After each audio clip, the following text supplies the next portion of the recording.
Hey guys, tonight we're stepping into a gentle drizzle, falling over the winding streets of Edo, the old capital of Japan, where parasols bloom like floating blossoms between rows of paper lanterns and miso stalls.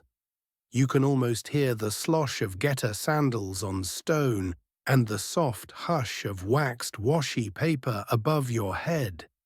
It's just damp enough that everyone carries an umbrella, and every umbrella, well, that's where your journey begins. Your socks are already damp. You don't know it yet, but you're about to spend the next few hours, days in the quiet, underappreciated company of Edo-period umbrella repairmen. Their booths are small, their voices even smaller, and their secrets intricate, immersive. Some of them slightly sticky. So before you get comfortable, take a moment to like the video and subscribe, but only if you genuinely enjoy what I do here. And hey, while you're at it, drop your location and what time you're listening. I love seeing where and when you're tuning in from. Now dim the lights, maybe turn on a fan for that soft background hum, and let's ease into tonight's journey together.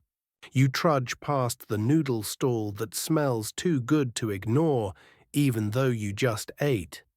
The rain falls like warm noodles across your shoulders, thin and weightless, and as you glance up, it's a city of umbrellas, crimson ones with black lacquer ribs, umbrellas striped like koi fish, and others patched at the edges, wobbling with the breeze. These aren't your modern polyfiber contraptions. These are Wagasa Japanese umbrellas, crafted with oil-soaked paper and proud bamboo skeletons, held together with cotton thread and the quiet stubbornness of Edo craftsmen. Unlike umbrellas today, Wagasa are artisanal survivors, beautiful, temperamental, and prone to snapping if you sneeze too close. You step aside for a woman cradling a toddler under a sea-green umbrella. The paper canopy flickers with pinpricks of light lanterns above, bouncing down through rain. And just ahead, a man in a faded yukata adjusts a line of parasols in front of his open-air booth. His movements are slow but purposeful, and you feel it right away. This isn't retail. This is ritual. You pause. The air smells like wet ink and wood glue. The booth's fabric curtain flutters open, revealing the tidy chaos within bamboo poles, in bundles, trays of lacquer jars, a low bench, darkened by years of touch. The umbrella repairman notices you, bows with just his head, and gestures for you to sit. You sit. He doesn't speak, not yet. He unscrews a jar of red pigment and begins brushing tiny lines onto a frayed paper canopy. The strokes are so deliberate, it's as if he's not painting, he's remembering. Every brushstroke maps a moment, the umbrella's first sail, its careless owner, the storm that bent its ribs. This parasol has history, and he's coaxing it back into shape. The pace here is different.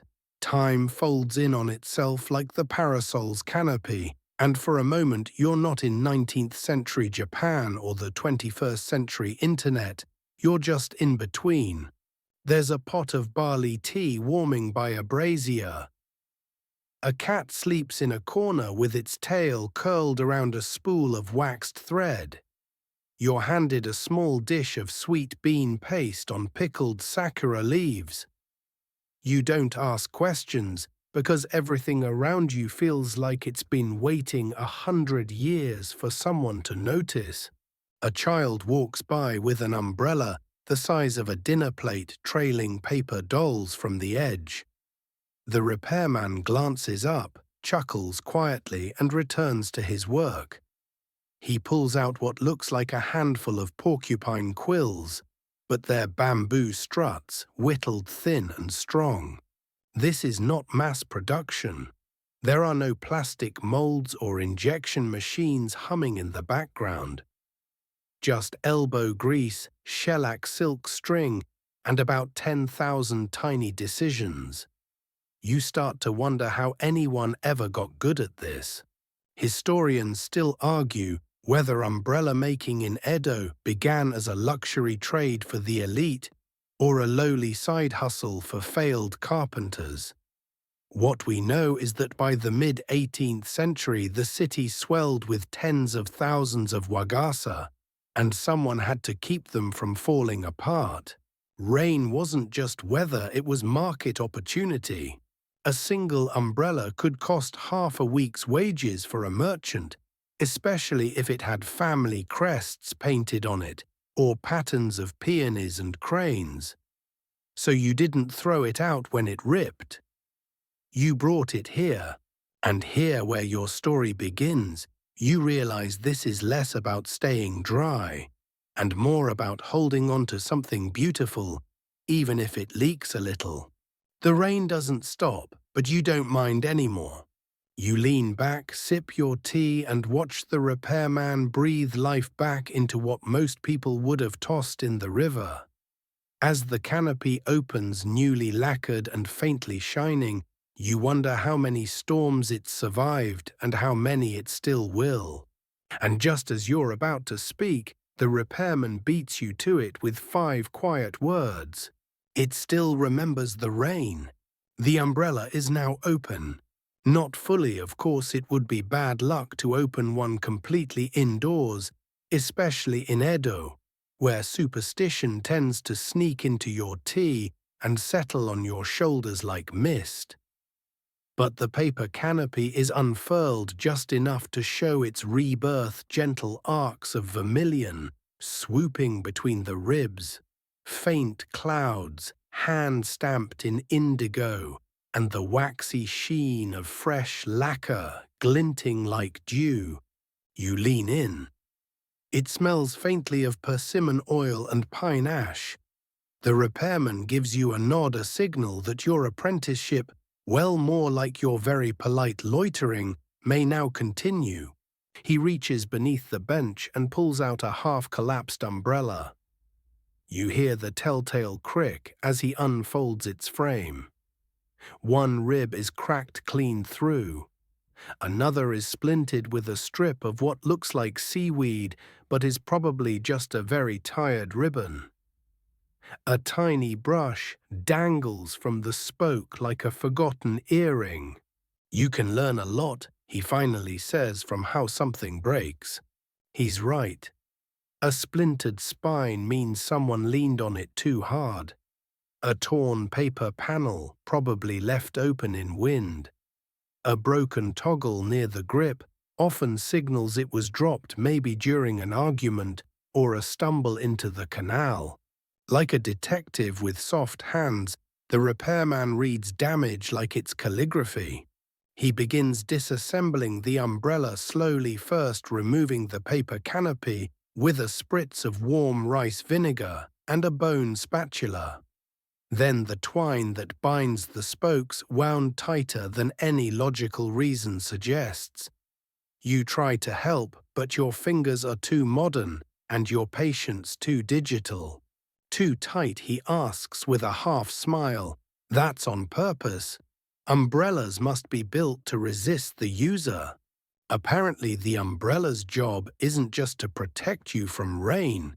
It's to survive your worst instincts, overextension, underappreciation, and the tendency to throw it into a corner like a damp sock.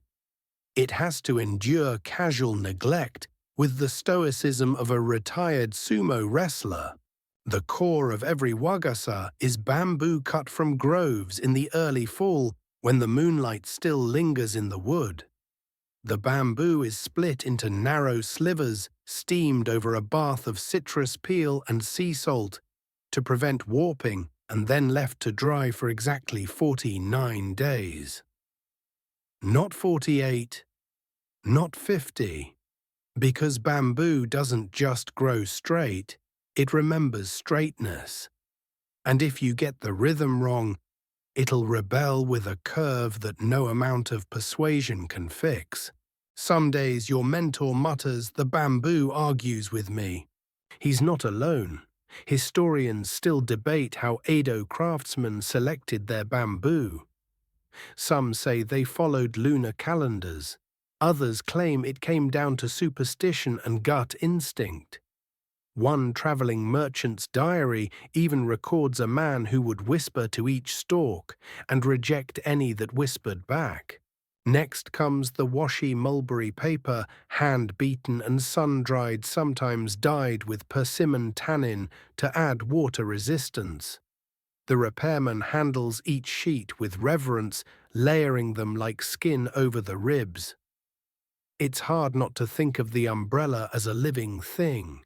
Its bones, its breath, its pulse of tension waiting to spring open. When asked how long it takes to make one from scratch, he shrugs 10 days, if nothing goes wrong. So usually 12. But you're not here to rush. You're here to observe. And as he works, you learn something peculiar. The ribs of the umbrella, there can be more than 30 on a single parasol. More ribs mean more elegance, more cost, and more surface area for art. Fewer ribs, meanwhile, mean practicality. Farmers preferred umbrellas with fewer bones. Courtesans more. There's even a genre of Wagasa called Janomegasa, snake's eye umbrellas, with concentric circles painted around the apex. Supposedly these were used to keep spirits at bay, the circular pattern reflecting bad luck away from the user's face, like a sleepy little force field. You pause, stare into the freshly painted eye of an umbrella just like that one. It blinks back at you, or maybe that's just the oil shimmer. The repairman begins knotting the inner spokes. He does this silently, one knot every 12 seconds, looping twine in tiny clove hitch patterns that you swear must have originated from some secret umbrella monastery high in the mountains. And then you notice something odd. Beneath the workbench lies a small tray filled with failed parts. Tiny snapped ribs, discolored string, cracked joints. He doesn't throw them away, he keeps them. Why, you ask? In case the next umbrella needs a past, he replies. That's the moment you realize the curious truth of Edo umbrellas. They are not just tools, they are timelines. Stories stitched with paper and patience. You don't repair one without stitching your fingerprints into its future. A boy rushes into the booth, drenched, panting, holding a mangled parasol like a dead fish. "Please fix this," he says. The repairman lifts the handle, turns it gently. "Not mine," he says, meaning he didn't make it. That changes things. You help gather the tool's shellac, more twine, a warm, damp cloth. The boy watches with wide eyes as the work begins, and you begin to notice how quiet the booth has become. The rain outside has softened into mist. The lanterns flicker gently in their casings. The air smells faintly of cedar and old glue. The boy settles into the corner, slowly nodding off as the umbrella begins its slow resurrection. And you too feel it, that easing of time, that strange comfort in knowing someone somewhere cares enough to fix what the world would rather discard. The ribs are realigned, the paper patched, the oil rubbed in slow concentric circles until the tears vanish like old regrets. The handle is tightened, then balanced, then offered back. The boy bows deeply. "Thank you." The repairman says nothing. He just nods, and the boy disappears into the silver light of the rain, his umbrella bobbing with every happy step. And just like that, you realize you're starting to remember the rhythm. The sound of the boy's footsteps fades, swallowed by the quiet hush of damp stone and passing sandals. You stay behind in the umbrella booth, feeling the slow pull of the place, the way it folds the world into something smaller, gentler and slower. The rain resumes just enough to drum softly against the edge of the paper roof. You think you should leave, but the repairman doesn't tell you to.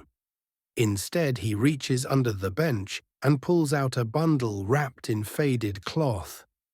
Inside the pieces of another umbrella, half repaired, half forgotten. This one, he says, has been waiting. You don't ask how long. You can tell from the way the handle is worn smooth, from the faint ink residue, where a family crest used to be. This umbrella once belonged to someone important, or someone who thought they were, which in Edo society was often more dangerous. As the repairman begins his quiet ritual of resurrection, once again, he talks finally fully about the other voices in this trade. About the men and women in Shotengai stalls, the marketplace arcades where small vendors lived entire lives in 2 tatami mats of space. Everyone knows the tofu man, the knife sharpener, he says, but the umbrella mender, he was the whisperer. Why? Because we fix what's private, he continues. The thing that folds above your head, between you and the world. We know when you're caught in a storm, when you break something in anger, when you forget it at a lover's house. You smile, he's not wrong. In the Shotengai, umbrella booths were always tucked into the edges, part stall, part sanctuary. They rarely advertised. They didn't need to. Their clientele came through necessity, through misfortune, or through loyalty. It wasn't a thriving business, but it was a durable one. And in Edo, durability was its own kind of wealth. As he speaks, another craftsman arrives. This one is older, with wispy eyebrows and a gait like a folding fan. He carries no umbrella, just a pouch of shellac beads and what looks like a hand-carved clamp. They nod to each other without words, like monks exchanging prayer beads. He sits beside you and begins rewrapping handles in dyed silk strips. Occasionally he hums low off-key, but oddly soothing. You realize you're sitting between generations of knowledge that may never be written down. One of the umbrellas on the rack is shaped differently, taller, thinner, with elegant black lacquered ribs and a deep purple canopy. You point. The older man laughs quietly. Ah, yes, he says, for the geisha. Not for rain, he explains, but for elegance, for shading the face just so. These umbrellas were more accessory than shelter, coordinated to kimono color palettes and seasonal motifs. The craftsman's job was to ensure the umbrella didn't merely function, but flatter. Some even had scent. Lavender brushed into the paper folds, a drop of clove oil in the handle's hollow. Not enough to perfume the street, just enough to be noticed when standing close. This umbrella is one of the few that still bears a faint scent. You lean in and catch it, a ghost of plum blossoms and camellia oil.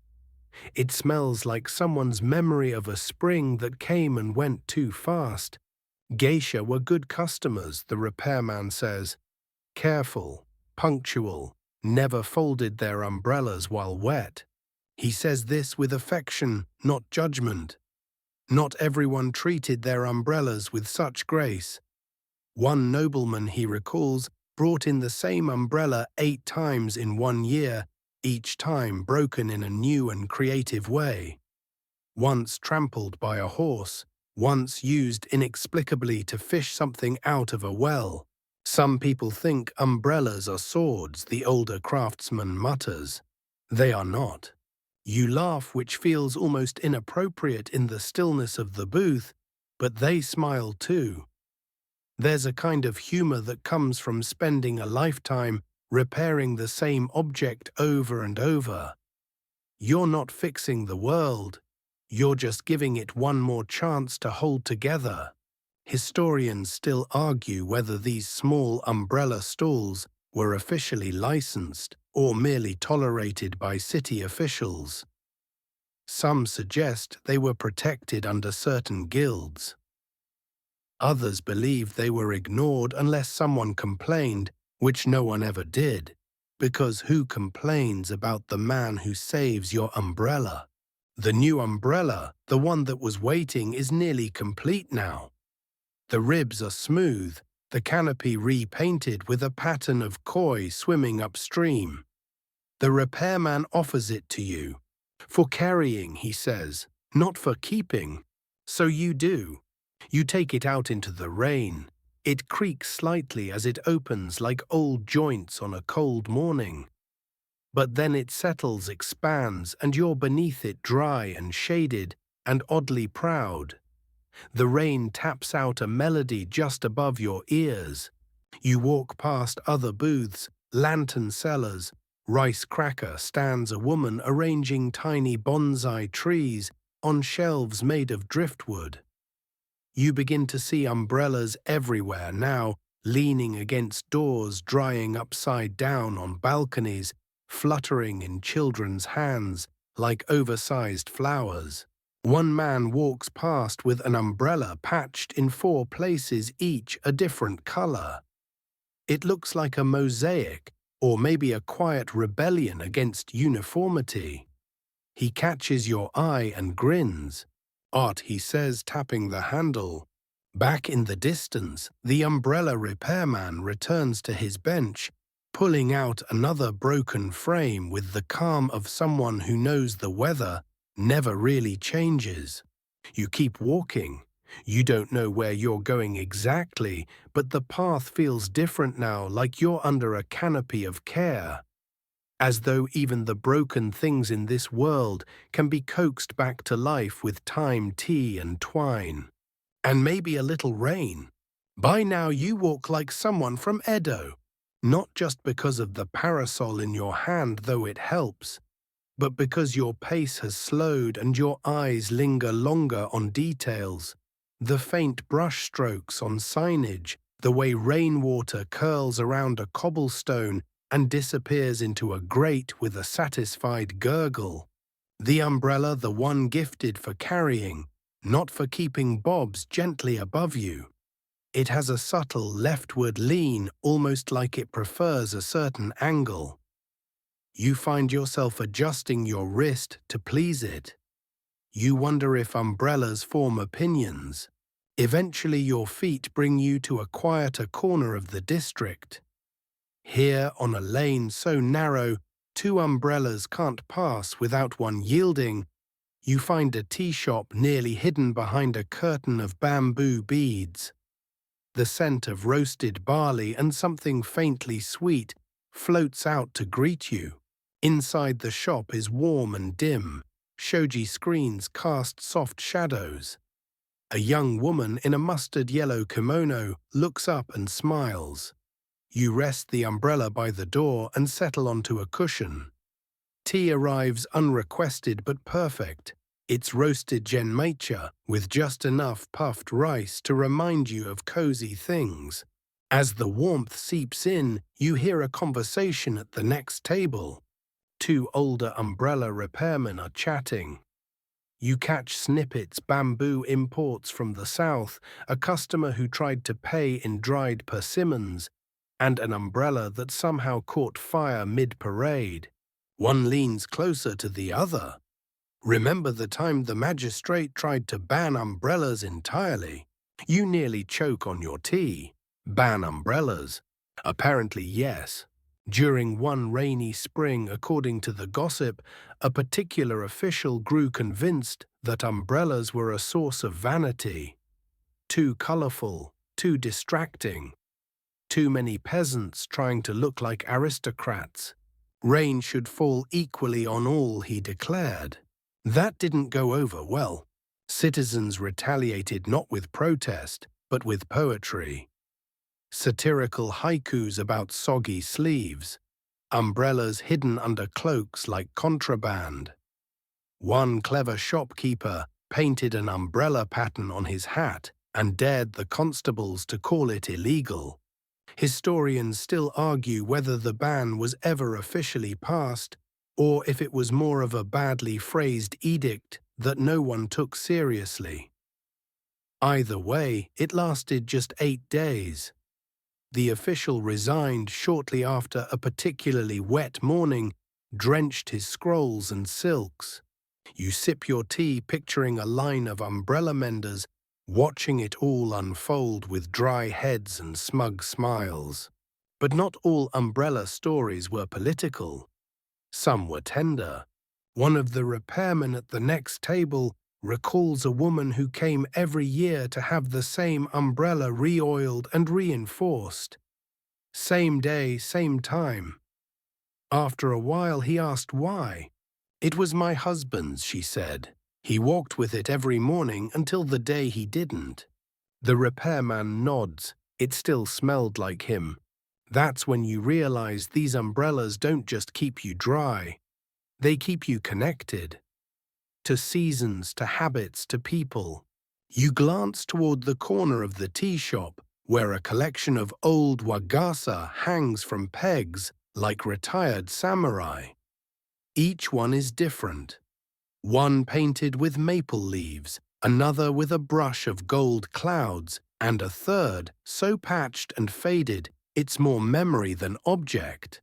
"Those aren't for sale," the tea lady says gently. You nod, you understand.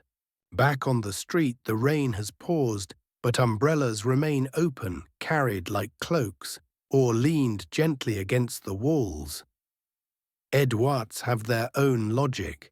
As you wander, you begin to notice subtle differences between umbrellas.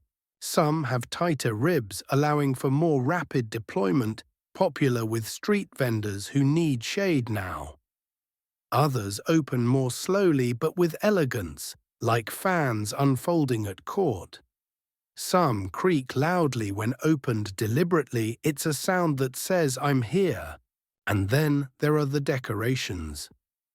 You pass a parasol with a cat painted upside down on its underside, so it appears to leap toward the user when opened. Another has kanji that only become visible when wet, revealed in the rain like a secret message. A particularly smug design spells out, "You're getting wet," in reverse, readable only by those passing by. One vendor sells novelty umbrellas shaped like kabuto helmets.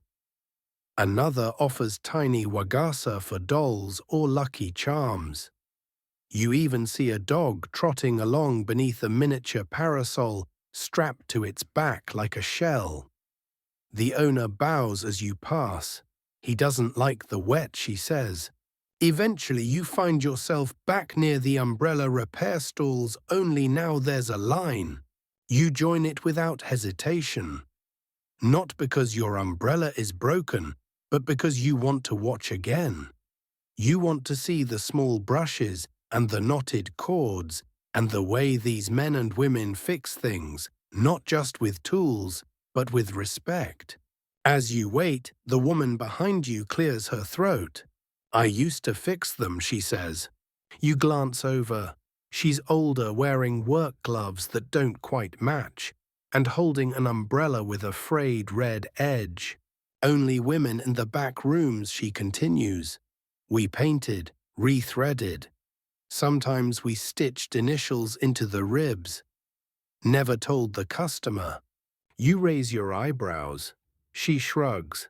"We like to imagine them noticing, or never noticing. Either way was a kind of satisfaction." You nod.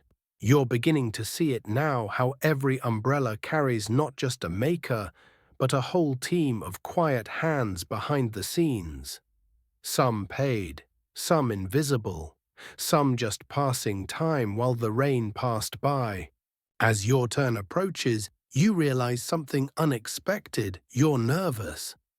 Like you're about to hand over something personal, even though the umbrella isn't yours. But that's the effect this world has on you. It teaches you that even small things deserve care. That repair is a conversation, not a chore. That rain is not the enemy, and neither is age or wear. You step forward. The craftsman smiles, brushes a thumb across the lacquered handle. Still holding strong, he says. But let's make sure. You nod and settle in to watch again. And the rain, faithful as ever, begins its song anew. The rain returns with a soft insistence, like a friend who never really left, but wanted to give you a moment of quiet. You're seated once more inside the repair stall, though now the fabric curtain has been pinned open to let in the cool afternoon breeze and the scent of roasted chestnuts drifting from a cart down the street.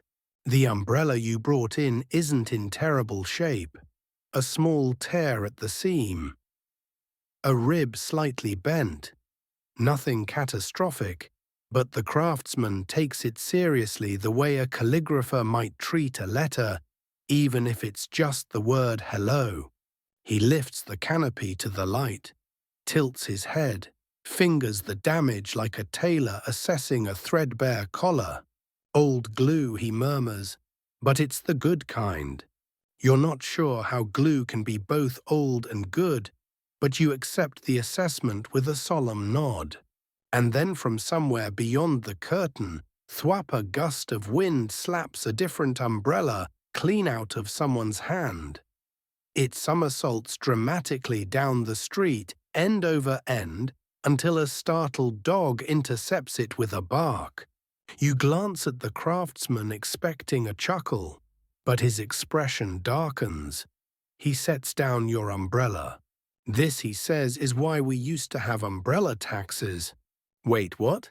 He nods slowly. People don't respect what comes cheap.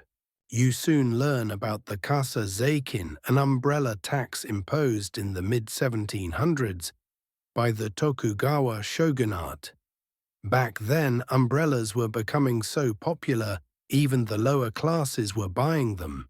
And as always, when something moves from elite to everyday, someone tries to regulate it. 2 mon per handle, the craftsman mutters. That may not sound like much, but it was a burden for farmers and labourers, especially since the tax didn't distinguish between luxury parasols and simple oil paper ones. All were taxed the same. Predictably, the policy caused quiet chaos. Historians still argue whether the tax was more about revenue or social control. One theory suggests the ruling class wanted to maintain visual distinction. Only the upper classes were supposed to walk through rain looking effortlessly unbothered. Wet sleeves were in a way a sign of humility. Or perhaps penance. Of course, Eduites being Edouards, they found workarounds. One loophole, folding fans disguised as umbrellas. Some carried cleverly lacquered bamboo sticks, purely decorative, used to gesture at clouds while claiming I'm planning to buy an umbrella later.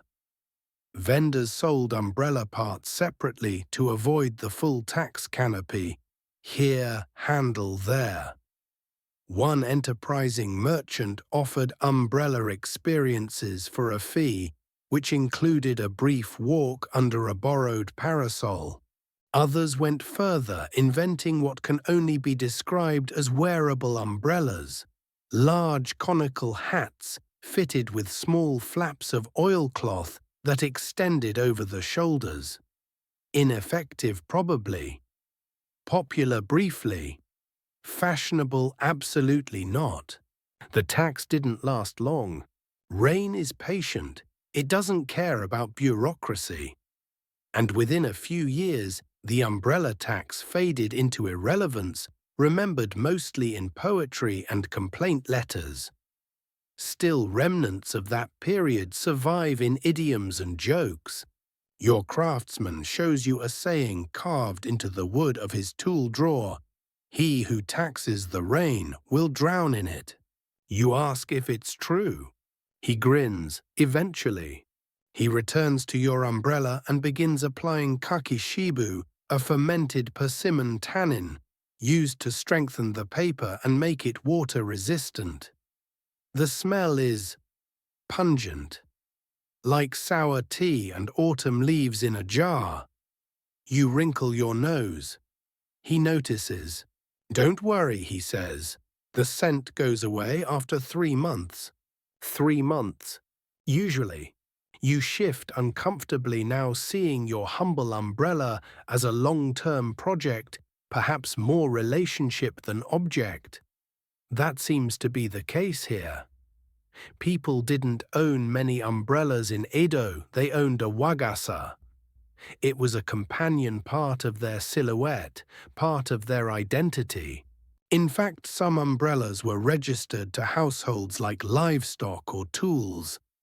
They were passed down, reskinned, recoated, and even mentioned in wills. You recall a story the tea shop lady told a family whose umbrella was over 60 years old. It had been torn in two, burned slightly at the edges in a kitchen mishap, and still lovingly repaired each spring. They said it blocked bad luck, she'd whispered, even if it couldn't block rain anymore. As the craftsman threads new silk between the ribs of your umbrella, he speaks of customers who bring in their umbrellas each season, not out of necessity, but tradition. Like sending it to the bathhouse, he jokes. He pulls out a tin of black sesame wax and begins rubbing it into the hinge. The metal flexes. The umbrella groans, then clicks smoothly into place. It's a satisfying sound, the kind that says, I still work. Outside, the rain returns with more intention. You hear vendors folding up their stalls, umbrellas snapping open like fans.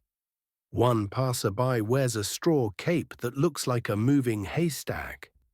Another uses a folded umbrella like a walking stick, ignoring the drizzle entirely. The craftsman hands you back your umbrella. It's warm from his hands and smells faintly of citrus and ink. The tear is gone. The ribs are aligned. You open it. It sighs into place like it's happy to be whole again. You thank him, bow slightly, and he bows back without words. As you step out into the wet street, the umbrella cradles the air above you. Raindrops splatter, then slide off in tiny rivulets.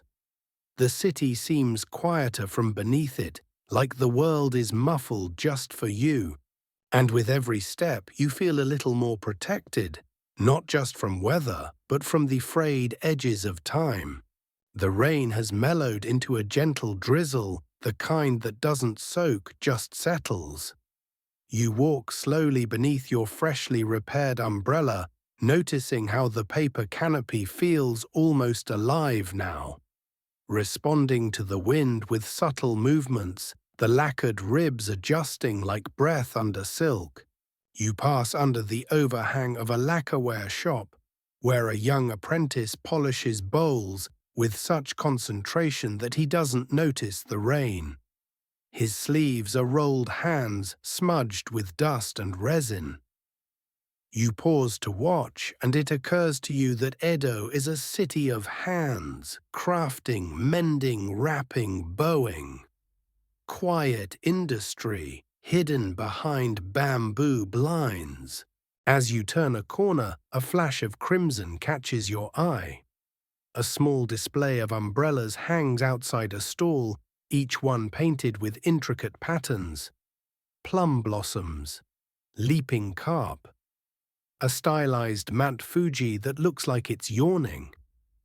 Beneath the awning sits a woman in her early 60s, cross-legged, darning the edge of a wagasa with bright orange thread. She sees you staring.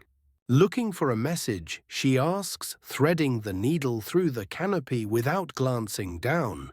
You blink, a message. Every pattern says something, she replies, even the ones that pretend they don't. And suddenly you see it. Not just umbrellas as function, but umbrellas as code. In Edo, you learn the color pattern and construction of a wagasa signified more than taste, they whispered quiet social messages.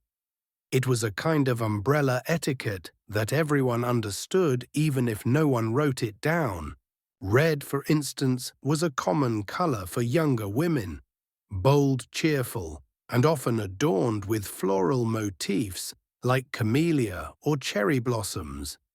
Indigo was favored by merchants and artisans, respectable but practical, a kind of quiet sophistication.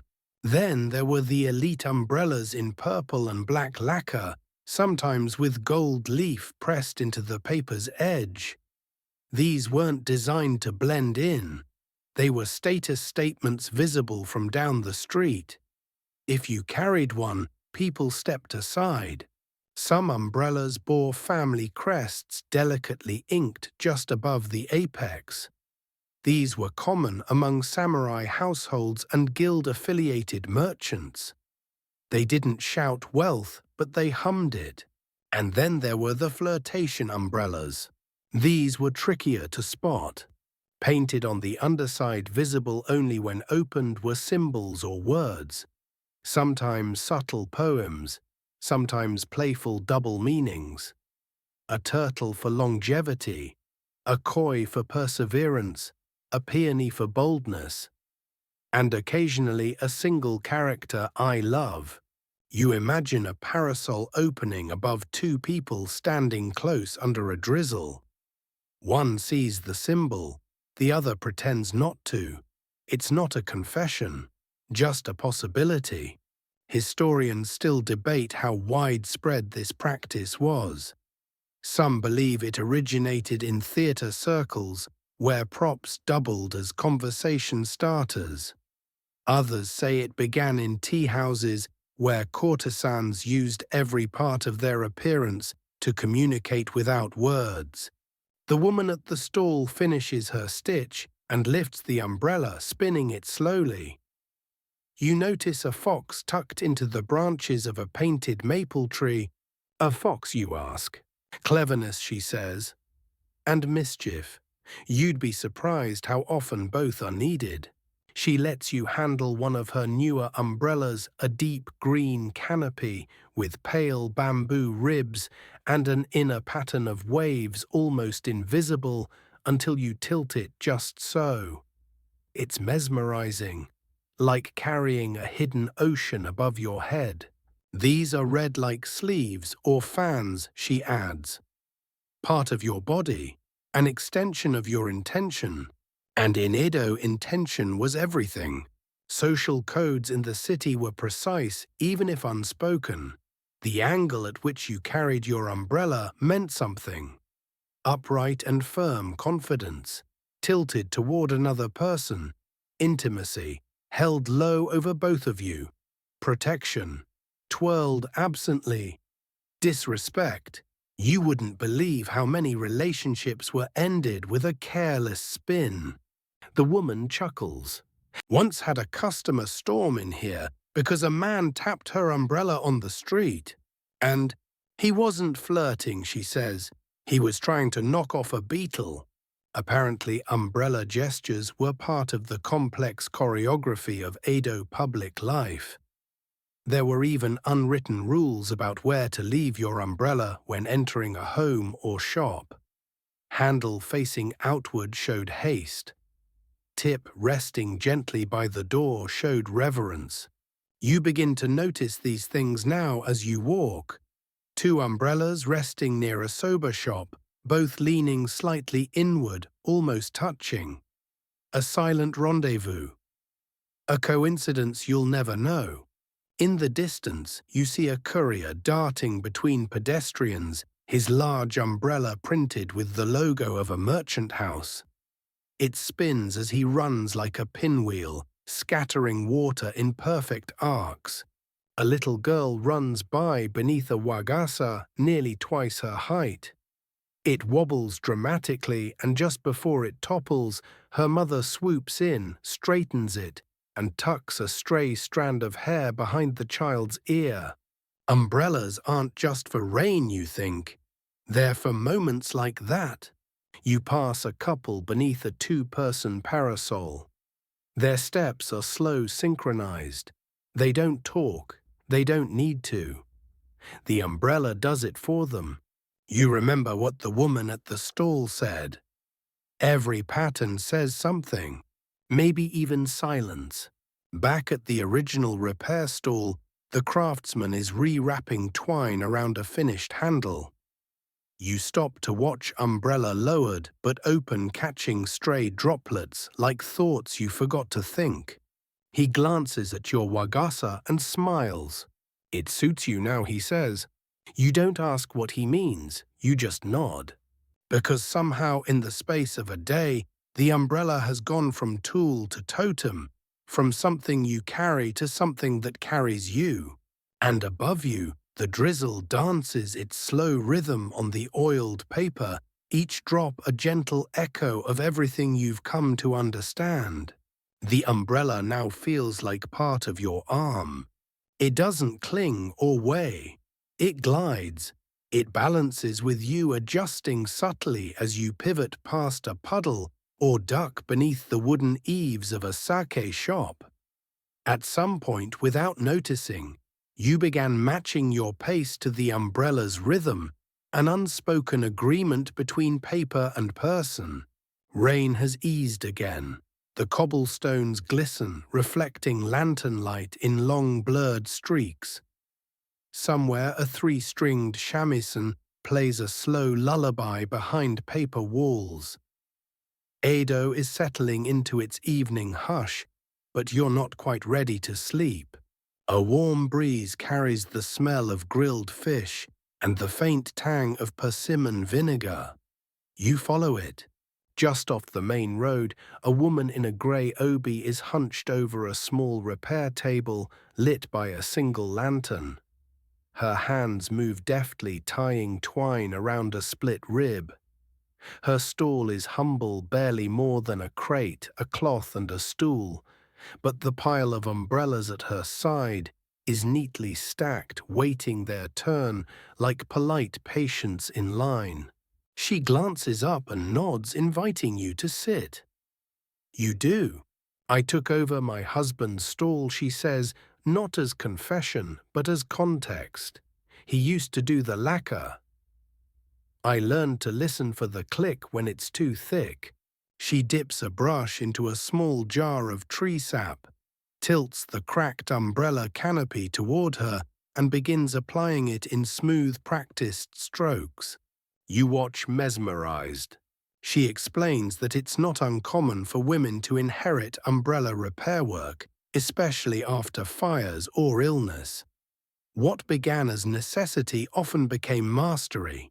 Women had steadier hands for the threading, she adds. That's what the guild men said. You raise an eyebrow. She smirks. They stopped saying it once we started getting more business. Turns out there were dozens, maybe hundreds of women like her scattered throughout Edo's alleys and suburbs. Some worked openly, others behind curtains or under their family's name. They didn't always sign their work, but their repairs were known. Reliable, gentle, less prone to cracking. And if you believed the whispers, sometimes enhanced with tiny charms tucked into the handles, a red thread for luck, a lavender petal for clarity, a grain of rice for hunger, she says. Superstition mostly. But people like to believe their umbrella knows something. You ask if she believes it. She shrugs. Doesn't matter. The customer does. That's enough. Historians still argue how widespread these practices were. Some claim only courtesans or fortune-tellers included hidden charms. Others insist it was common in flood-prone neighborhoods where prayers were stitched into everything from sandals to sleeves. She finishes her lacquer coat and carefully folds the umbrella, the paper whispering as it closes. Then she brings out another, this one barely an umbrella at all. Just a bent frame, missing canopy, snapped handle. Do you know this story, she asks. You shake your head. She holds it like a relic. This belonged to a noodle vendor who never made a sale when it rained. His stall was too far from cover. One day he gave this umbrella to a passing noblewoman whose own had snapped. She never forgot it. Years later, she continues her family funded a roof over his stall, called it the rain canopy. It's still there. You stare at the broken umbrella, now sacred by association, not because it was made with gold or silk, but because it carried kindness. As the woman tells more stories of umbrellas lost, found returned decades later, you begin to understand just how deeply woven these objects are into the fabric of Edo life. They're not disposable, they're repositories. One customer brought in a parasol that had been closed for 20 years. Inside, tucked into the folds, were dried leaves, a small silk pouch, and a coin from an old lover.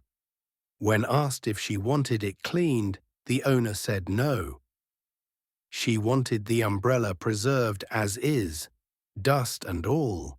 Back in the stall, the woman offers you a small wooden grip, half carved with grooves not yet sanded smooth. You want to try? She asks. Your hands are hesitant, modern, but you take the carving tool and begin to shave gently down the bamboo shaft. It splinters less than you expected. It feels forgiving. You work slowly.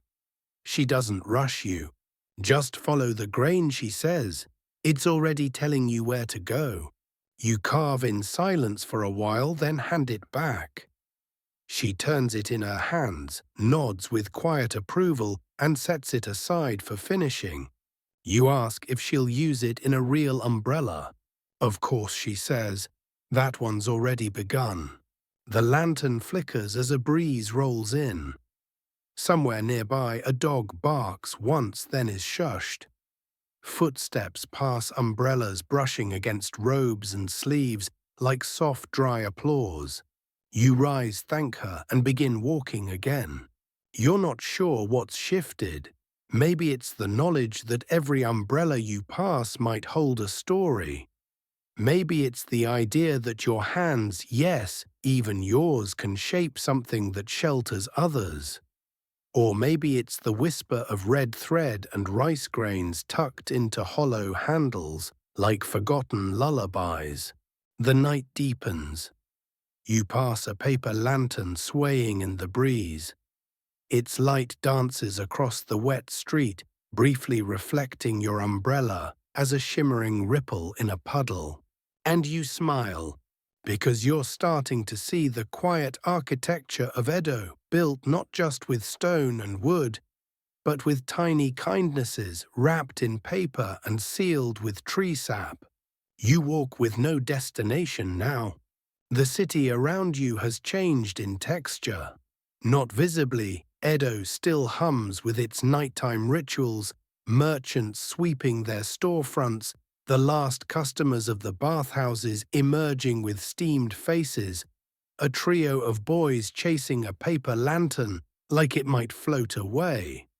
But something is different in your pace, your attention. Maybe it's because you've been walking under the same umbrella for hours, and it hasn't once made you feel like you're hurrying.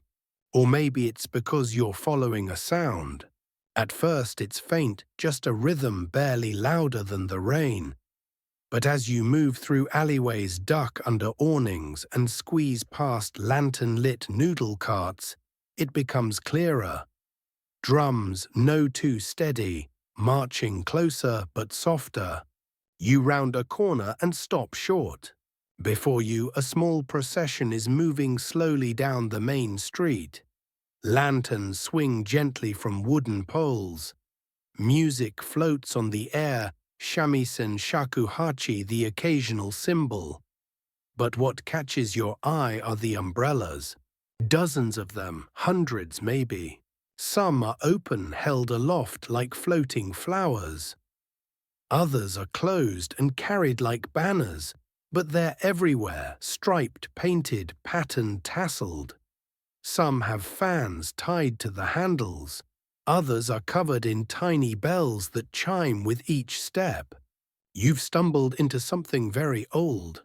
A man nearby, leaning on a cane, nods toward the parade. Used to be every spring, he says. The Umbrella Festival. You step closer, umbrella still raised, watching as dancers twirl their parasols in slow hypnotic arcs. One man flips his wagasa onto his foot, balances it upright with his knee, then kicks it softly into the air, catching it behind his back with an effortless grin. You're not sure if you're dreaming. A child carries an umbrella taller than she is, its canopy shaped like a koi fish. When she spins, the fish appears to swim through the air, circling her in bright red strokes. You ask the man why it's happening now, why tonight. Storm anniversary, he murmurs. The year the river overflowed. They say the umbrellas saved more than a few lives that week. He chuckles, or at least gave people something to hide behind. Historians still debate the origins of the festival. Some say it began as a merchant's ploy to sell more Wagasa. Others claim it grew out of a temple ritual honoring the gods who shield humanity from chaos, rain, wind, misfortune. A few more romantic voices suggest it was simply started by a boy who loved umbrellas too much to wait for the rain. Whatever the reason, the tradition faded over time: fires, reforms, the slow creep of westernization. But some neighborhoods clearly kept the memory. A group of elders in matching indigo robes begins performing a slow umbrella dance, arms wide, canopies, fluttering feet barely leaving the ground. You find yourself swaying with them, mimicking their movements with your own umbrella. No one corrects you. You belong here now. Behind them, a cart rolls forward with an enormous umbrella mounted to it, its canopy easily 6 feet across, painted like a night sky with stars that shimmer in the lantern light. As it passes, people bow slightly, not out of religious reverence, but something gentler: familiarity, respect. A young boy walks beside you holding a stubby umbrella covered in gold leaf and creased beyond repair. He looks up. Yours is nice, he says. You thank him, ask how long he's had his. Since I was little, he says seriously. It has a secret. Before you can ask, he runs ahead, disappearing into the crowd. You smile. Of course it does. The festival winds its way through the district, leaving behind laughter puddles and the scent of sweet rice cakes handed out by a woman who insists they're made with a little rain and a lot of patience. Eventually the crowd disperses, the umbrellas close, the music fades into alleyways. You remain standing in the glow of a paper lantern, unsure whether you just witnessed a ritual or a dream. The old man is still nearby, gently folding his parasol with the care of someone who's done it thousands of times. Every umbrella's a memory, he says. Some are just louder than others. He nods once, then walks away, vanishing like a shadow into the night. You glance up. The rain has stopped again, leaving the streets damp and shimmering. You lower your umbrella, slowly giving it a final spin, as if to say thank you. In the quiet that follows, you walk alone for a while, past shuttered shops where unfinished repairs rest on straw mats, past doorways where a single umbrella leans like a silent guardian, past the noodle stand where steam rises in lazy curls, umbrella handles resting in a row like sleepy soldiers. Eventually you return to a place you didn't plan, to one of the tiny shrines tucked between buildings, no bigger than a closet, with offerings of sake cups and folded cranes. And there, leaning just outside the shrine's stone step, is an old tattered Wagasa covered in moss and almost fully collapsed. No one touches it. It's not for use. It's for memory. You bow gently more out of instinct than custom and whisper a silent thanks to all the umbrellas that have carried stories, shelter, and secrets through centuries of weather. You open your own again, just for the sound. That soft snap, that hush of unfolding wings.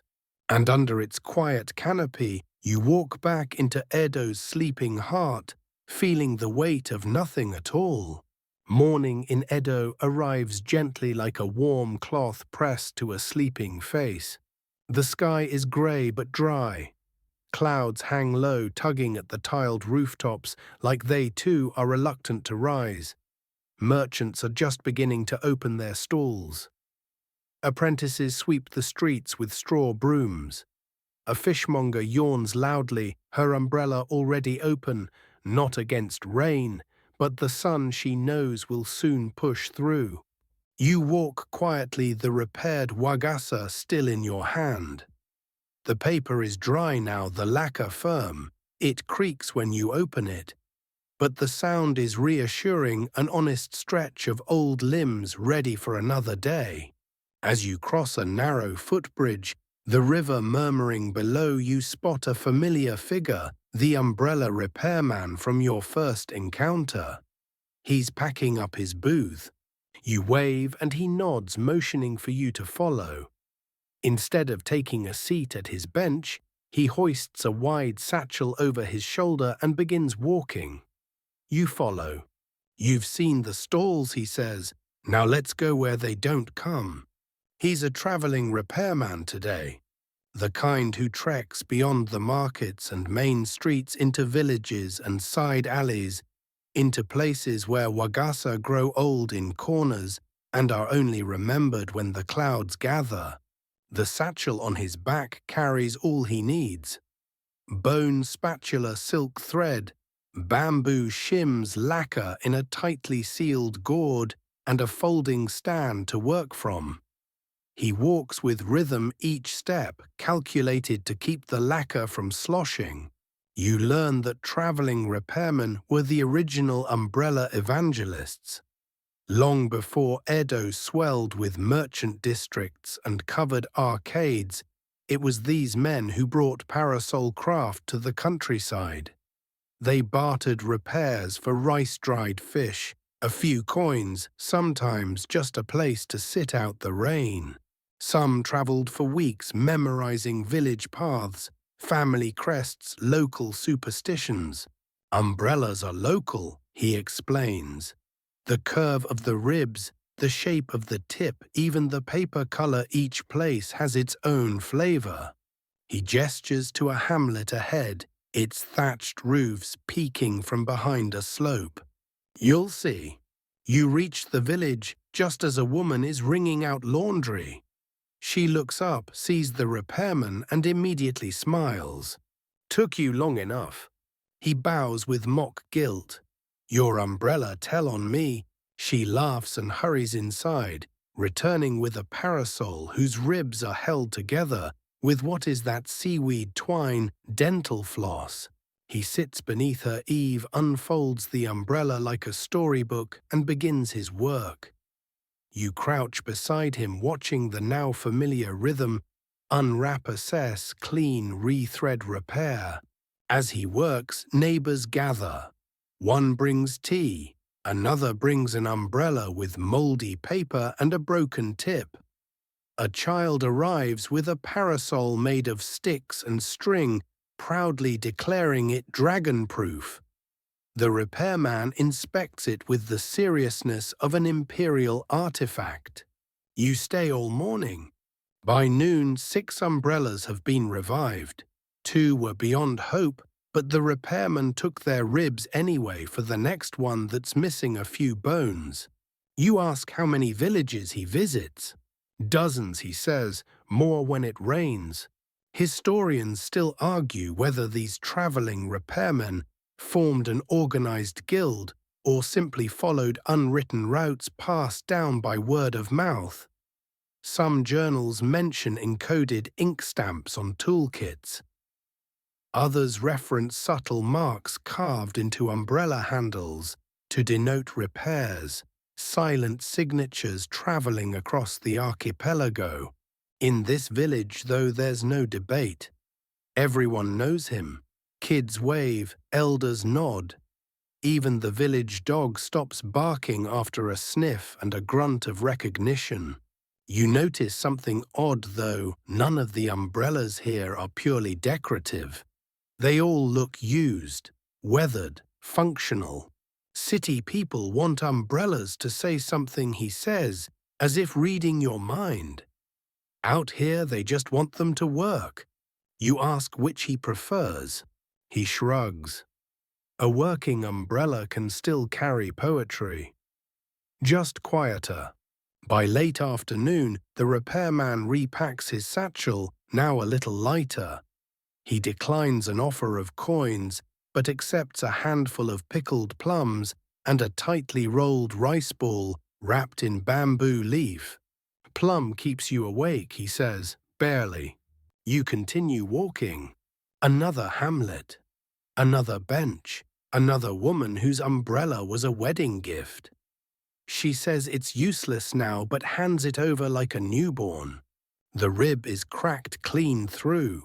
The paper is torn at the seam, but the handle still has the faint scent of cedar.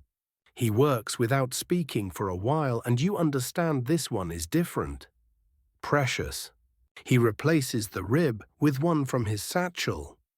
Glues the seam with rice starch paste he carries in a tiny clay jar. Uses thread dyed with indigo for luck. When he finishes, he holds the umbrella open toward the fading sun. The light filters through the worn paper, highlighting a faint inscription, 2 names written in barely there ink. You don't ask who. He doesn't say. He simply bows and returns it to her. She bows lower, and just like that, the repairman shoulders his satchel again. Only one more, he mutters, as if umbrellas know how to count. You head back toward the city in the twilight. The repairman walks slower now, pausing to tap his umbrella on a stone. Not to clear it of water, just to listen to the sound. It rings clean. At a fork in the road, he turns to you. You walk well, he says. Come find me again when it rains. Then he's gone down a slope, disappearing like a ripple into the folds of the land. You stand alone with your umbrella and realize how far you've walked, not just in distance, but in understanding. In Edo, even wandering has a pattern. Even a repair is a kind of pilgrimage. And above your head, the umbrella you carry is no longer borrowed. It's bonded. You tilt it just slightly toward the wind, it holds. You return to Edo beneath a sky that can't quite make up its mind. Clouds drift like forgotten laundry, occasionally revealing a sleepy sun before covering it again. It isn't raining, but people carry umbrellas anyway. Habit, perhaps. Or reverence. After walking with a traveling repairman, you now understand it's not just about staying dry. It's about being prepared to honor the rain when it arrives. As you re-enter the city, you notice a shift. The umbrellas here are flashier than in the villages, lacquered with glossier finishes, painted with bold patterns. Some are downright ostentatious parasols, shaped like birds or with tassels so long they trail in the street. One man passes carrying a transparent Wagasa, its paper so finely oiled that it looks like glass. You can see the ribs inside curved like a fan of ribs beneath skin. You remember what the repairman said. City people want their umbrellas to say something. In this part of town, umbrellas are fashion. Statements. You pass a group of kabuki actors posing for a woodblock print, holding parasols with stylized flames painted on the underside, symbolizing passion, ambition, and also apparently excellent stage lighting. You linger at the edge of a performance pavilion, drawn by a sudden whoosh of air and a gust of laughter. A performer has just completed a rapid umbrella trick, flipping it behind their back, catching it mid-spin, then using it to shield a theatrical blush. The crowd claps, softly fans fluttering like butterflies. You slip inside unnoticed. Backstage, it's organized chaos. Paper fans are drying beside candle stubs. Someone is using a broken umbrella as a prop stand. And in the corner, seated cross-legged on a worn tatami mat, is a young prop master repairing yet another Wagasa. You crouch beside him. She tore it during the love scene, he says without looking up. Too much longing, not enough coordination. He grins and continues threading the canopy back into shape. Umbrellas in kabuki are more than scenery, they're emotion. A slow opening of a parasol signals hesitation. A sudden close anger. Two characters sharing an umbrella in silence, romantic tension so thick you could lacquer it. In fact, there's an entire tradition of Wagasa choreography called kasamai, or umbrella dance, used in traditional theater and temple festivals. Movements are specific, precise. Tilt left means longing. Turn clockwise means denial. Tap twice on the paper and you've just started a gossip scene. Most people never notice, the prop master says. But the ones who do, they never forget. Historians still debate the origins of these symbolic movements. Some claim they were invented by bored courtiers, mimicking natural elements, rain, wind, falling leaves, while others say the gestures developed out of real social interactions, later stylized for the stage. You step back onto the street where another performance is beginning, this one led by a woman in a bright blue kimono. Her umbrella has been inverted, a trick of the ribs, so that its canopy is convex instead of concave. She spins it like a bowl, balancing it on her finger, then flips it upright mid-motion to thunderous applause. She bows, opens the umbrella one last time and turns to leave the stage. As she passes you, she pauses. "Careful," she says, eyes twinkling. "That one you're holding looks like it knows a few tricks." You laugh, but she's already gone, the tail of her kimono swishing like a watercolor brush. You continue walking. Around a corner in the quieter merchant quarter, you see a boy chalking umbrella shapes onto a wooden fence.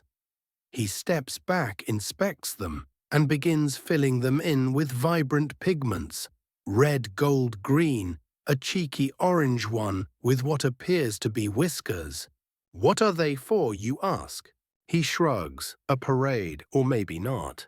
You nod. It makes sense. In Edo, you've come to expect that umbrellas aren't just umbrellas. They're invitations, warnings, compliments, stage cues, family heirlooms, apologies, promises not yet made. You duck into a small shop selling spare umbrella parts, ribs, bundled like flower stems, paper, folded like letters handles, lined neatly in boxes. The shopkeeper greets you with a bow and gestures to a display case. Inside lies a single incomplete umbrella. Half its ribs are missing. The paper is faded beyond recognition, but the handle, oh, the handle is carved with astonishing detail. Dragons, clouds, lightning bolts, all etched into the lacquered wood, like a myth unfolding in your grip. "Belonged to a poet," she says. "He said every storm was a stanza." You ask if anyone's tried to fix it. She smiles sadly. "Some things aren't broken, they're just waiting." You leave the shop in silence, umbrella in hand. The day is beginning to fade and the lanterns are waking up. Each one reflects off wet stones, turning the street into a ribbon of soft light and shifting shadow. You find yourself walking past the tea shop again, the one with the old umbrellas hanging like wind chimes from the eaves. They haven't moved, still guarding the memories that were never for sale. A low wind picks up. The scent of rain is in the air again, subtle, like a polite knock at the door. You tilt your umbrella open without thinking, watching as the first drop strikes the canopy with a quiet tap. Then another, then hundreds. And with that, Edo exhales. People lift umbrellas in a slow practice dance. A boy covers his cat with a parasol twice his size. A merchant folds his scrolls into oil paper sleeves. A musician tucks his flute into his robe, opens a cherry blossom printed parasol, and strolls off into the drizzle. You stand in the center of it all, letting the umbrella cradle the air above you. It's just rain. But now you see it clearly, how much trust, history, and quiet craftsmanship it takes to walk beneath it and not flinch. You keep walking, slowly, reverently. And above you, the Wagasa breathes with every step. You're walking slower now, not from fatigue, but because the rain asks you to. It's not the kind of rain that rushes. It falls in gentle strands like silk, unraveling from the sky, wrapping the city in softness. You glide beneath your umbrella, feeling its weight not as a burden, but as presence. You've stopped noticing the creak when it opens, or the way the ribs click softly against the paper. Now it's like breathing, automatic, steady, essential. Down a narrow street lined with plum trees, you notice something strange. A pair of boys are crouched under an umbrella propped against a low wall.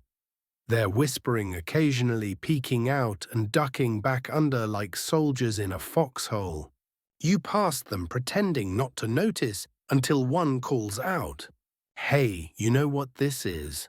You pause, shake your head. It's a listening umbrella. A what?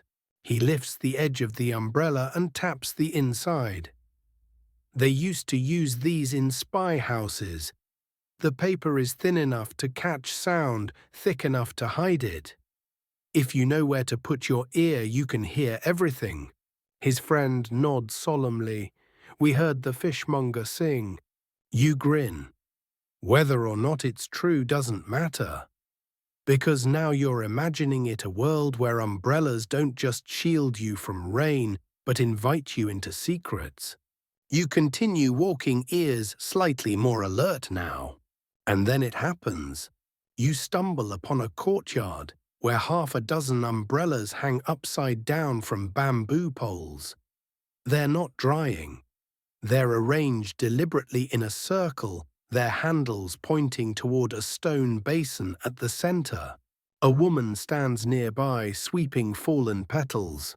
They're for the spirits, she says without prompting. We hang them to keep memories from getting too heavy. You approach slowly. The umbrellas are old, very old. One has holes chewed by insects.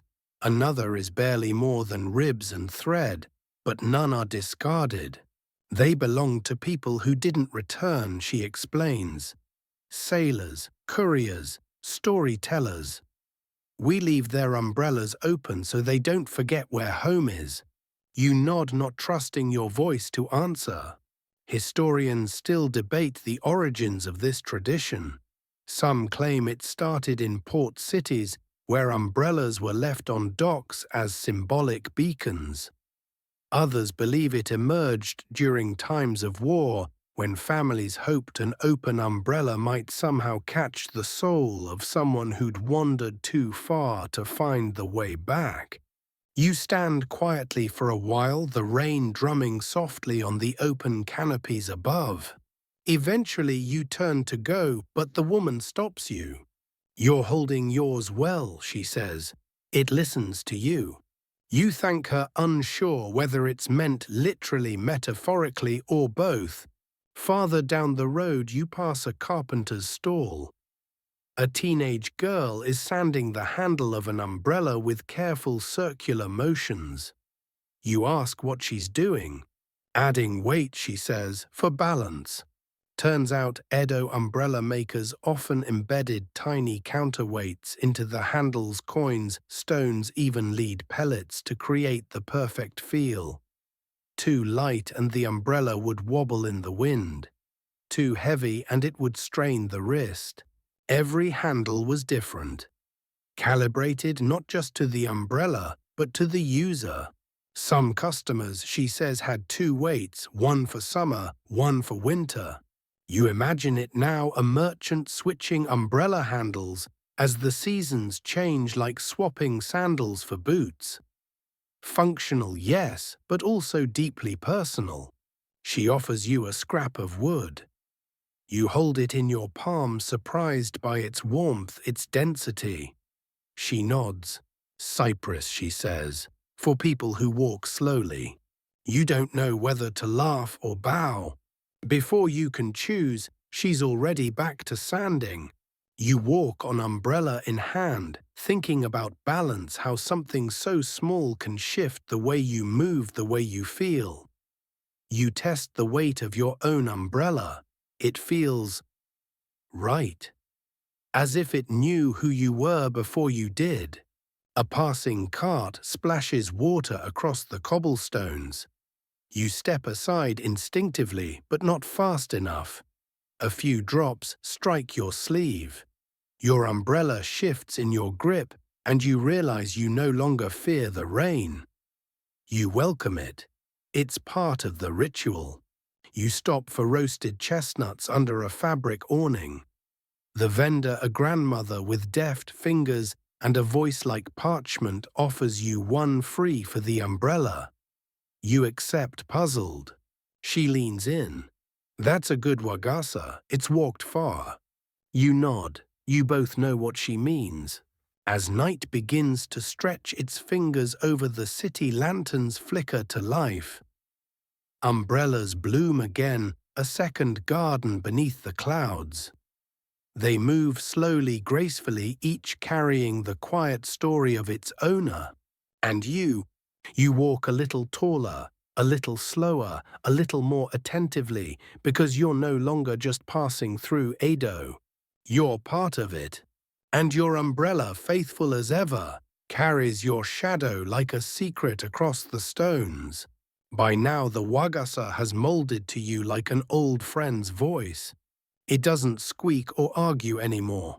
It sways gently when you turn it, leans slightly with the wind, and when you pause beneath an overhang to let someone pass, it seems to wait with you rather than for you. You're beginning to realize that Wagasa aren't just tools. They're habits, rituals, the silent punctuation to Edo's daily sentences, and sometimes they're messages. At a five-way intersection, one of those delightfully chaotic Edo inventions where no one seems to know who has the right of way, you notice two men pass each other, umbrellas tilted ever so slightly inward.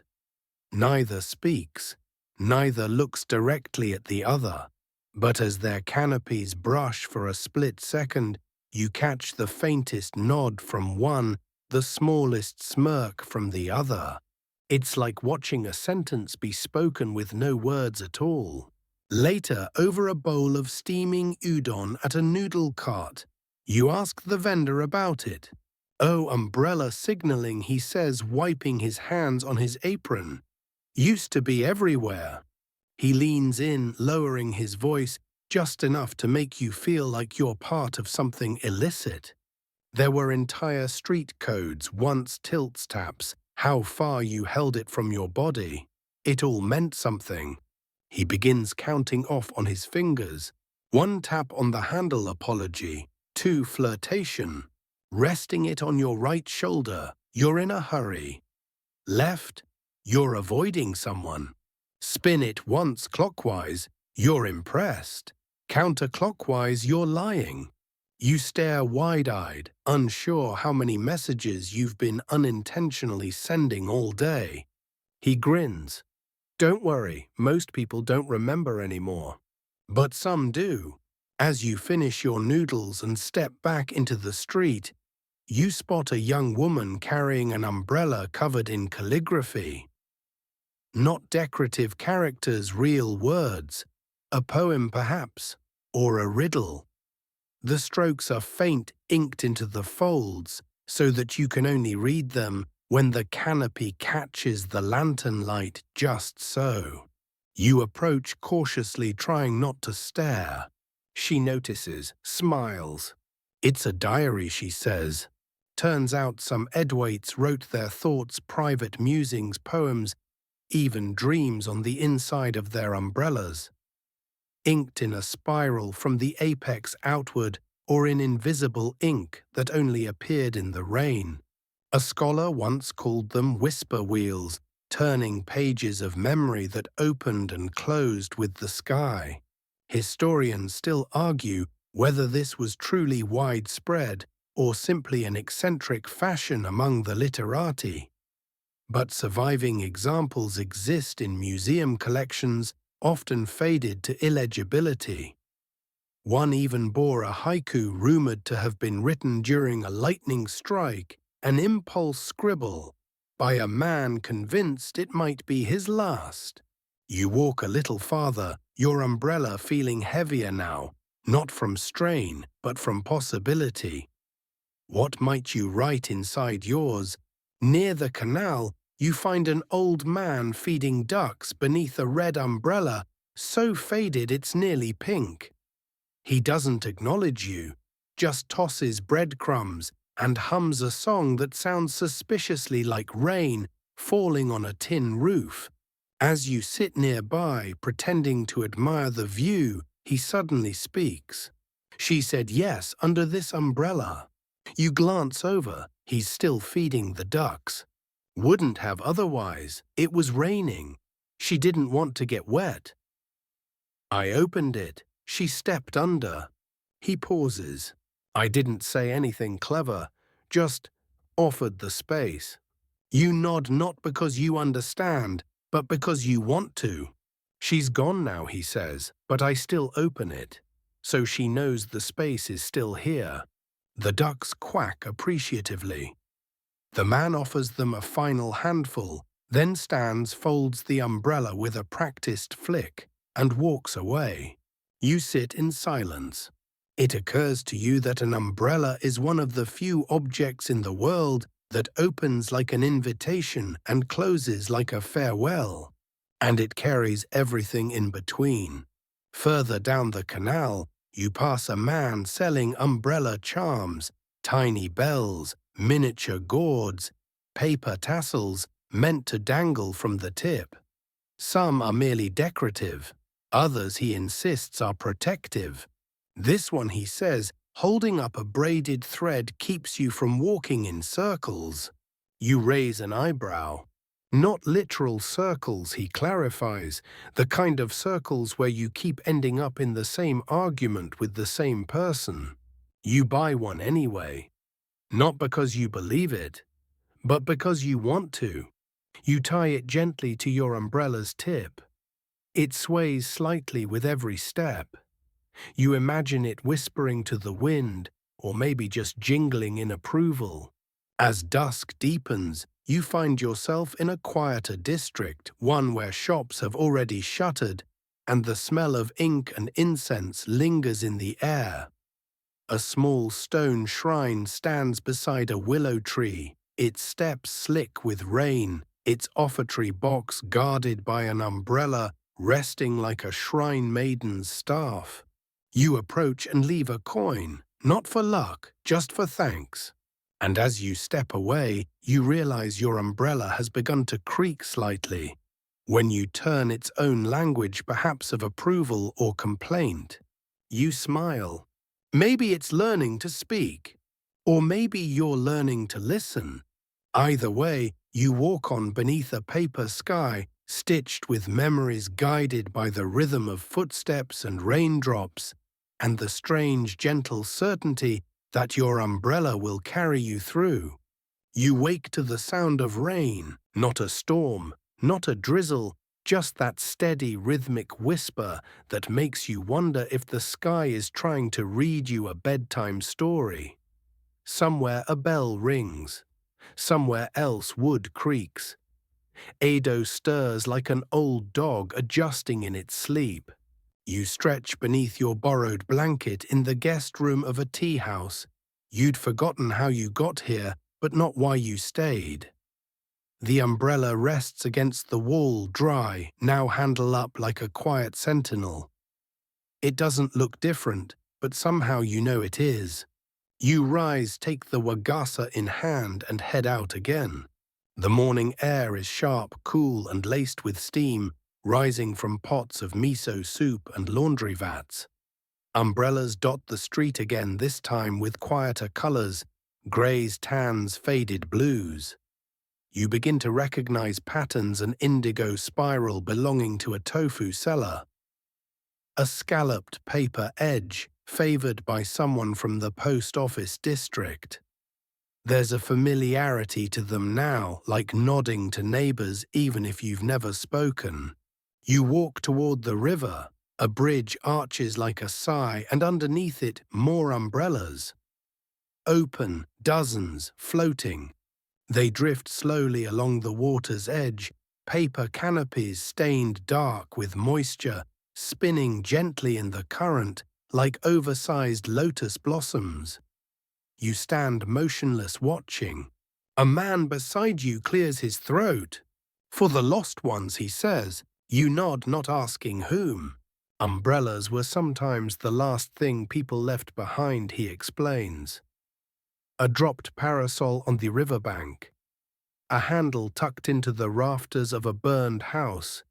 They say if you set them afloat, the spirit finds peace. You stay until the last umbrella slips out of sight around a bend in the river, carried downstream by water that forgets no one. Historians still debate the origin of this floating umbrella ritual. Some believe it came from Buddhist purification ceremonies. Others think it was simply practical Edo-arts, used the river for everything, and perhaps it was only natural to return what had been soaked in grief. Regardless, it feels sacred now. As you continue your path, you find a small cluster of children playing umbrella tag. It's like regular tag, except each player carries a closed Wagasa. If tapped with the tip, you're rained on and have to freeze with your umbrella open until someone spins you free. You laugh delighted. One boy trips, and his umbrella unfolds mid-fall. He lies there giggling, feet flailing under the paper dome like a trapped crab. His older sister huffs, closes it gently, and helps him up with all the grace of a seasoned umbrella negotiator. You ask the oldest child where they learned the game. From Gran, she says. She said it was what kids used to play before we had fans and toys. You leave them mid-spin, their laughter bouncing between the walls like wind. Later, as you rest beside a shrine, a small procession passes priests in soft yellow robes, their umbrellas carried not above them, but before them, horizontal like banners. You ask a bystander why. For humility, he says. They shade the spirit, not the self. You consider this for a while. The idea that an umbrella could be carried not for protection, but as offering. A soft shield for something unseen. The procession fades, the rain slows. You open your umbrella once more, just to listen. The canopy rustles like a whisper of old parchment. You tilt it gently, and something slips out, a folded scrap of paper, wedged between two ribs. You blink, open it carefully. It's a small brush drawing, simple but precise. Two people walking beneath a Wagasa. Their backs are turned, their footsteps overlap. There's no signature, no words, just ink. You look up, scanning the alley. No one stares, no one waits. Whoever placed it there is long gone or was never here. But it feels like a message.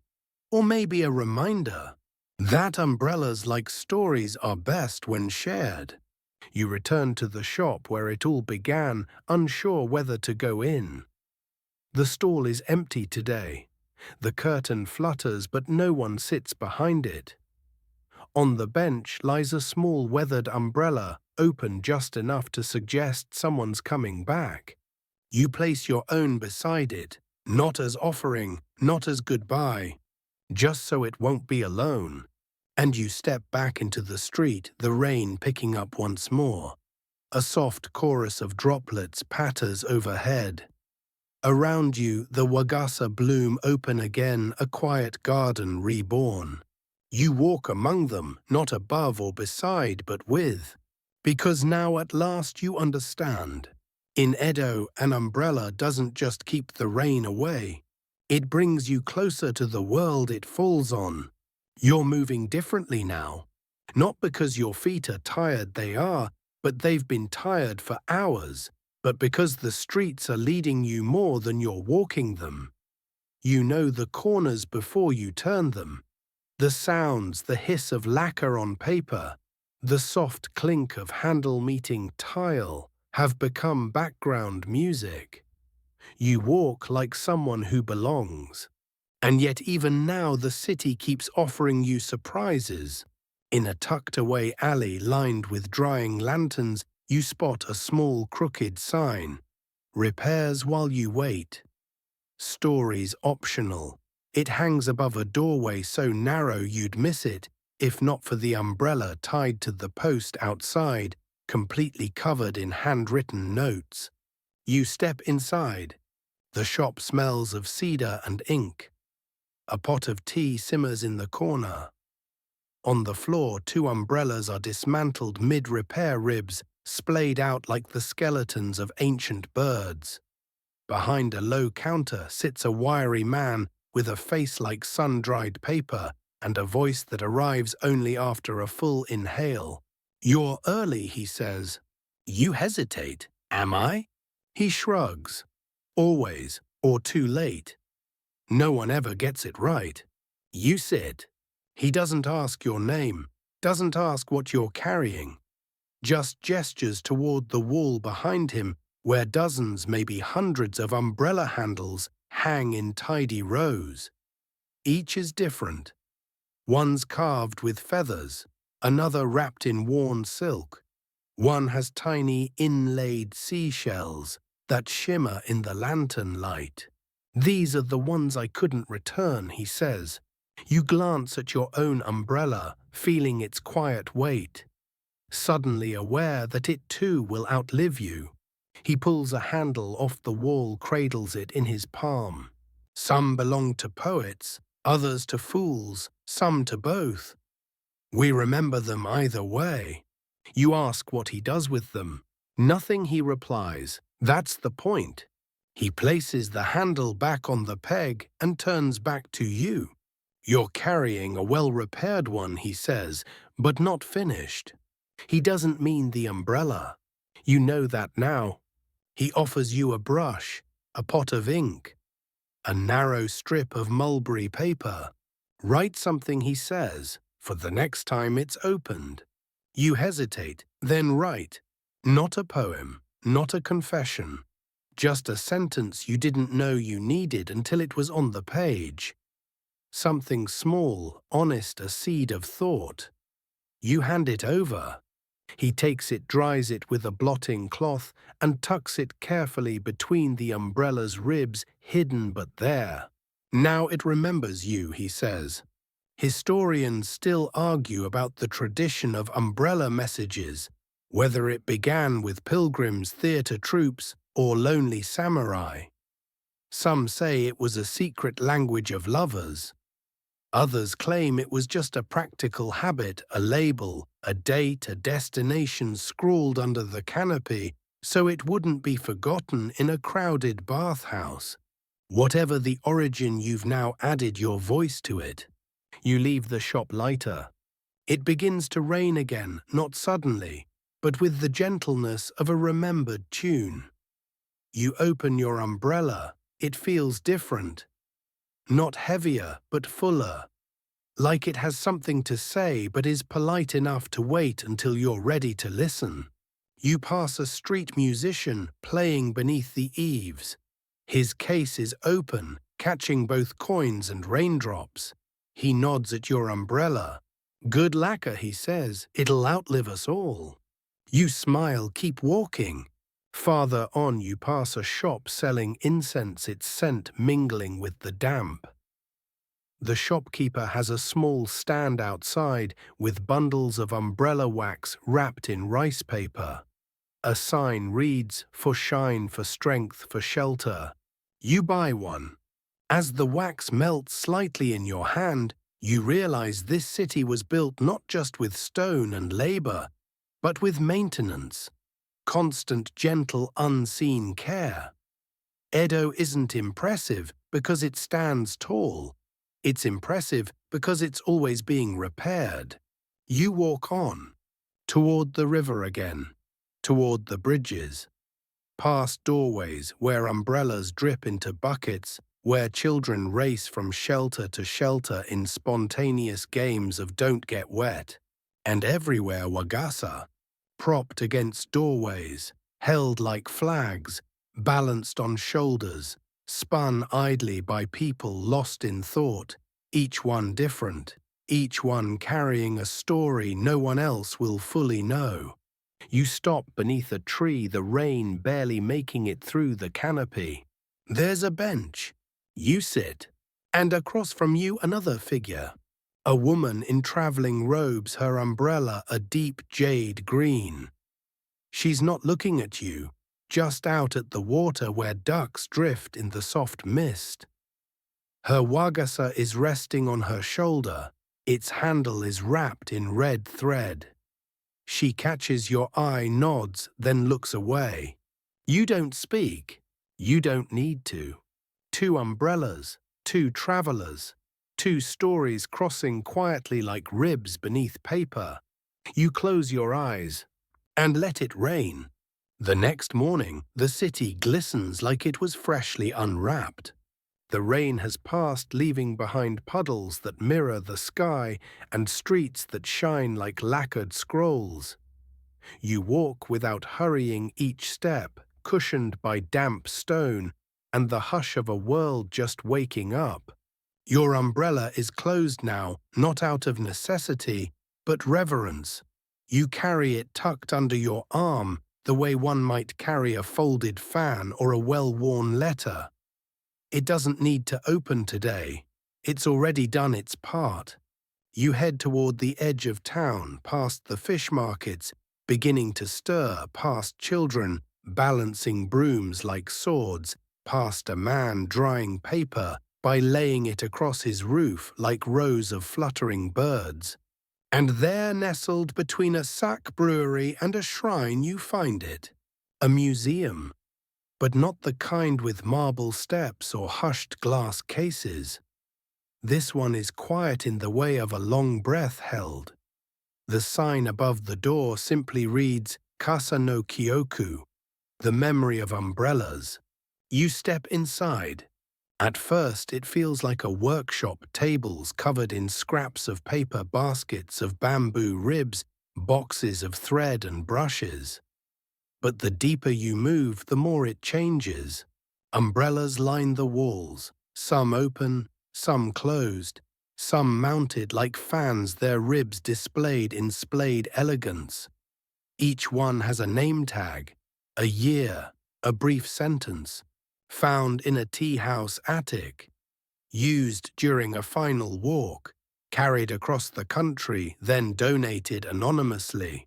You pause at one painted with dragons, the same curling kind you saw etched into that carved handle days ago. Beneath it a note, repaired 32 times, never once discarded.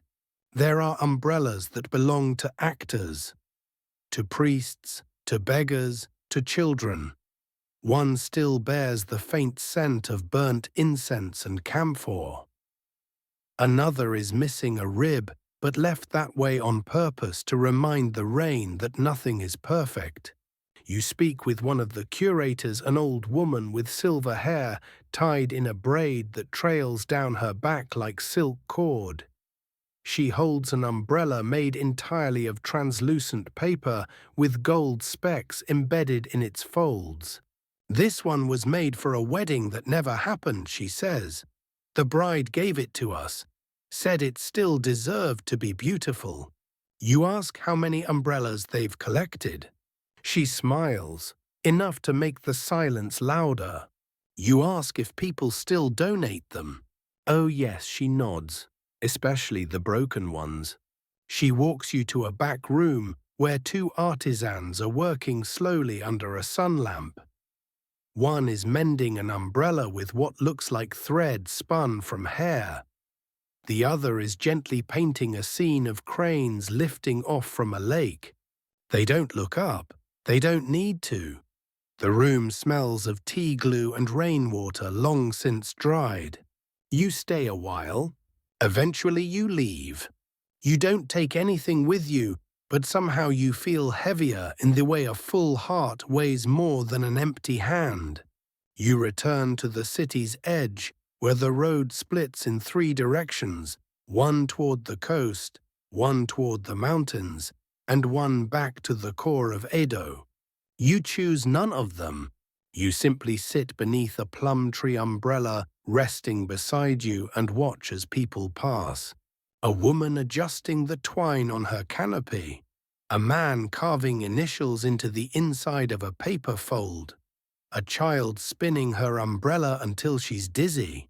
None of them notice you, but they all carry something worth noticing. And as the light softens and the breeze stirs again, you know it's time. You open your umbrella, not because it's raining, not because you need it, but because now it means something. Because now it carries your story too. You walk slowly, past the shops, past the riverside, past all the places that once felt like destinations and now feel like passages. The umbrella moves with you, and above you, in its quiet, familiar creak and soft, stretched ribs, is the echo of everything you've touched, seen, remembered. You're not carrying it. You're being carried. The street narrows, now lined with mossy walls and sleepy shutters. The air has turned soft, the light has turned gold, and even the Wagasa you hold seems to fold into the stillness. You find a bench beneath a tree whose leaves barely stir in the breeze. The wood is warm. The city is distant. All around you, the hush of late afternoon settles like a sigh. You close the umbrella gently, feel its weight shift in your hands one last time, and as it rests beside you, you lean back, letting your breath slow. Inhale, hold, release. The sky above is empty. No more rain, no more errands, just quiet. Somewhere a temple bell chimes once. A pair of sparrows hop along the stones. And you're safe, held, remembered. The Wagasa beside you carries everything now, the footsteps, the laughter, the whispered stories, the brief messages tucked in ribs and folds. It has sheltered you, shadowed you, shared its space with you. And now in the fading light it sleeps beside you like an old friend. No need to speak, no need to move, only the breeze, only the quiet, only the gentle knowing that you walked with the rain and it walked with you. So close your eyes. Let the city exhale. Let the memory of umbrellas unfold in your dreams. Your home. If you'd like to start a new story, brainstorm more titles, or generate matching illustrations or thumbnails, I'm here when you're ready. Sleep softly beneath your Wagasa tonight.